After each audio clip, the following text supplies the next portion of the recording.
Ready. Set. Secure. Hi everyone, welcome back to part 3 of our Cloud Key Management video series. In today's episode, we'll be taking a closer look at BYOK Key as our fourth option in our Cloud Key Management scale, giving us full ownership and control over our keys outside a SaaS or cloud provider. Want to know more? Then stick around, because I'll be walking through the process of how we can import our keys into AWS KMS using a customer-owned CMK. We'll also discuss some of the different challenges with BYOK Key and also go through a demo introducing Thales eSecurity, a leader in advanced data security solution, to help us manage our keys across a vast number of regions, accounts, and even between cloud providers. So if you're ready, let's go and get started. In the last episode, we talked about AWS KMS as one of the native key management options and the different customer master key types. Out of the 4 different key types, customer-owned CMK, also known as an external customer managed CMK, was the only one that allowed us to import our own key material.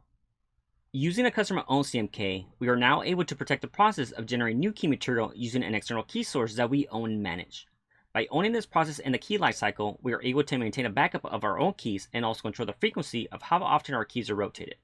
The other benefit to bring your own key is that even though we can't export our keys, we now have the option of being able to delete our keys from the cloud provider at a moment's notice. What this really means is that should we need to exit or discontinue a data set that might be classified as sensitive or higher, you now have a way to digitally shred your data by deleting the key material that was used to encrypt the data. Let's quickly review how we can import our own key material into AWS KMS using a customer-owned CMK. We first start by generating our key material inside an HSM appliance that we own and manage. Next, we create our customer-owned CMK inside AWS KMS. A unique feature about this customer master key type is that we now have a public-private key wrapper pair as well as a key token associated with our CMK.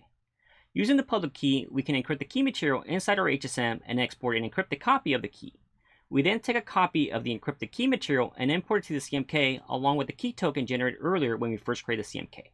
Once AWS validates the token, it then proceeds to decrypt or encrypt the key material using the private key associated with the CMK. If successful, AWS stores the key material inside the CMK, making it available for use. Before we jump right into generating and importing our keys into AWS KMS, let's first discuss some of the challenges that come with this option. First, we don't want just anyone to be able to generate new key material and import their keys. Instead, we need a way to manage access and protect both the key generation and import process from a central location. From here, we'll also need a database to host an inventory of all of our keys throughout its lifecycle, not just the ones being imported, but also all of the key types from all regions, accounts, and even between cloud providers.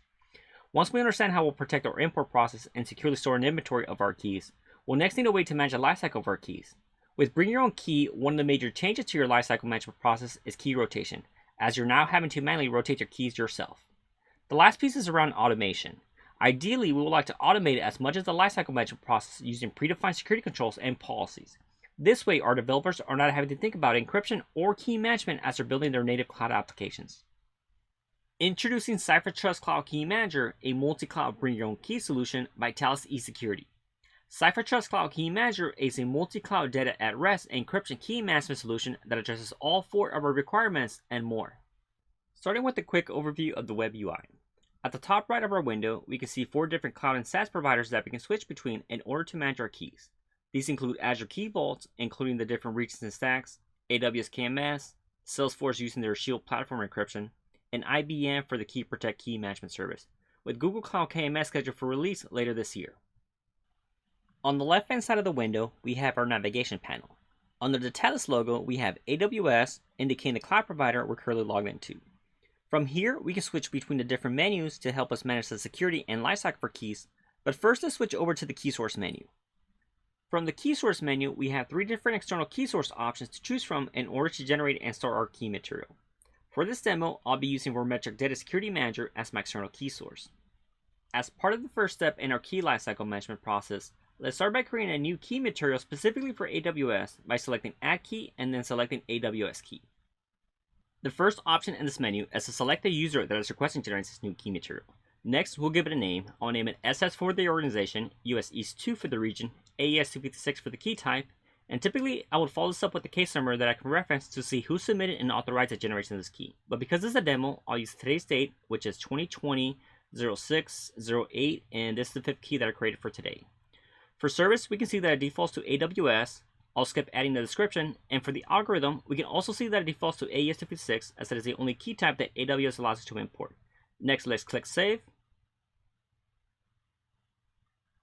Okay, and just like that, we created our new key material. The next step is to import our key material into AWS using a custom-owned CMK. To do so, let's switch over to the key management menu, and from here, let's click New Key and then select Upload. Let's start by selecting a region.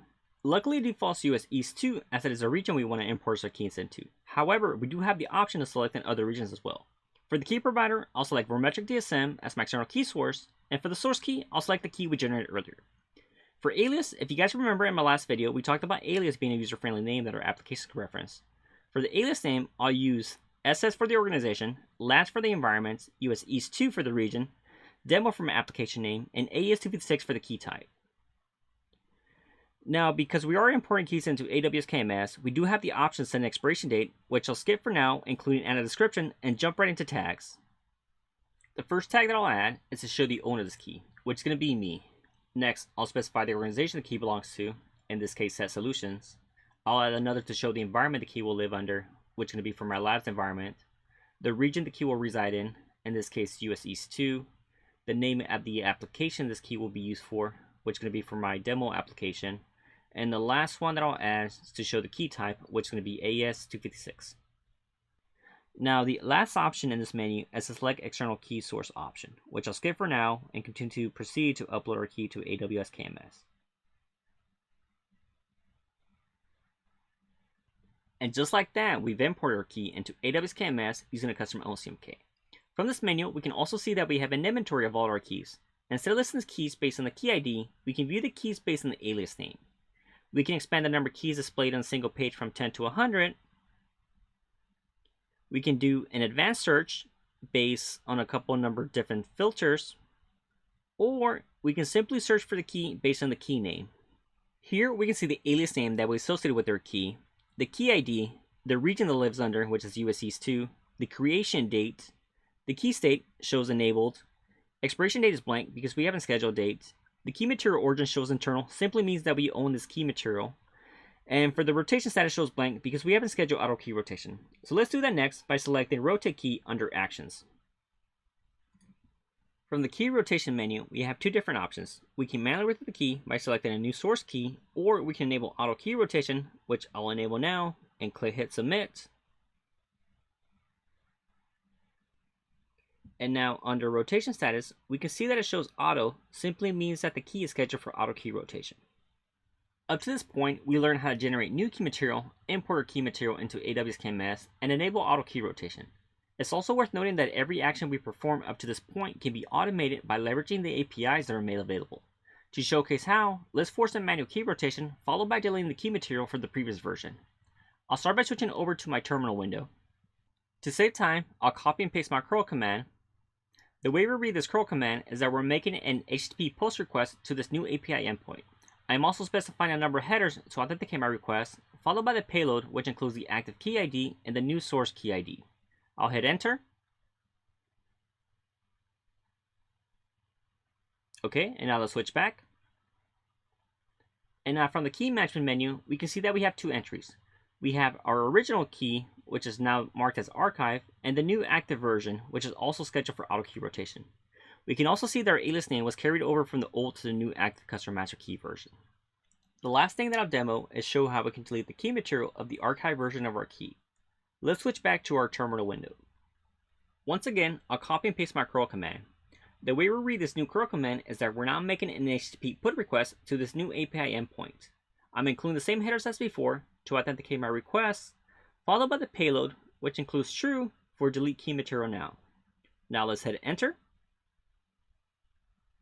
Okay, and now let's switch back. And now for the key state, we can see that it shows pending import because we delete the key material. But because we're the owners of the source key, we have the option of importing a key back into AWS KMS. Alright, and that completes our demo for today. That's it for this episode on Bring Your Own Keys. In the next episode, we'll take a closer look at Bring Your Own Encryption, giving us full ownership and control over keys and data. I want to thank you for watching, and I'll see you guys next time.